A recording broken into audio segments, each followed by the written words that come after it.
Well, the Havoc entered the SPHL playoffs as the 7th seed in 8-team field. Not the greatest spot to be in when looking at the pool. But remember, the last time Huntsville was the 7th seed or lower, they reached the President Cup Finals. Hoping to make a run like that again this year on the road in Pensacola. Game 1 of the 3-game series, and Pensacola making their presence known early on.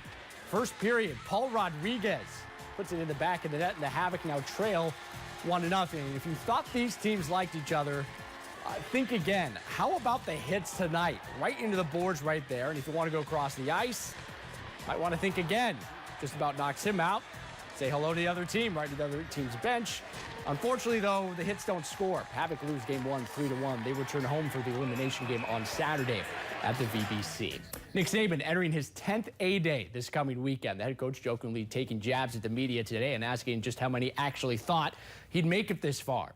4 national titles later, safe to say he'll make it farther than 10. The Crimson Tide back on the practice field today, but for the last time before A-Day. Saban noting the quarterback battle hasn't had too much separation, but despite what some may think, Saturday does have a pretty big impact on where the coaching staff views that player on the depth chart.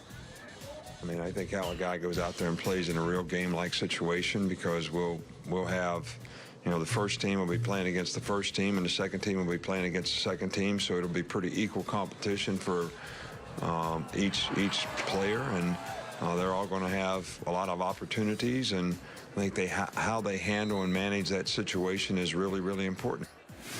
And looking ahead towards the weekend, here's what the A-Day schedule looks like. Kickoff set for 2 p.m. But before then, Huntsville's own Reggie Ragland, along with Heisman winner Derrick Henry, Jake Coker, and Ryan Kelly will have their handprints placed in cement at Denny Chimes at 12:15. Tennessee Titans are in a rebuilding mode. Everyone knows that when you hold the #1 overall pick in the draft. But what gets you out of that hole is what you do with that pick. And as new general manager Tom Robinson showed today, he doesn't feel he needs to use it. In a blockbuster move the league hasn't seen since 2004, the Titans trade this year's #1 pick in the draft to the LA Rams for just about everything their kitchen sink could hold on draft day. In return, the Titans receive a first-round, 2 second-round, and a third-round pick in this year's draft. They will also receive 2 more in 2017. A big day for Robinson in his first year as GM. So this is what the breakdown looks like. As a result of the trade, the Titans now hold 6 picks within the first 76 of the draft. That's only happened 3 other times in NFL history. All 3 teams went on to reach the Super Bowl with those draft classes. And on top of that, they'll receive 2 more in next year's draft. The Rams giving up a bunch for that coveted #1 pick. NFL draft gets underway 2 weeks from today. All right, we are at 0-8. Let's try and win #1, shall we? The Braves at the Nationals.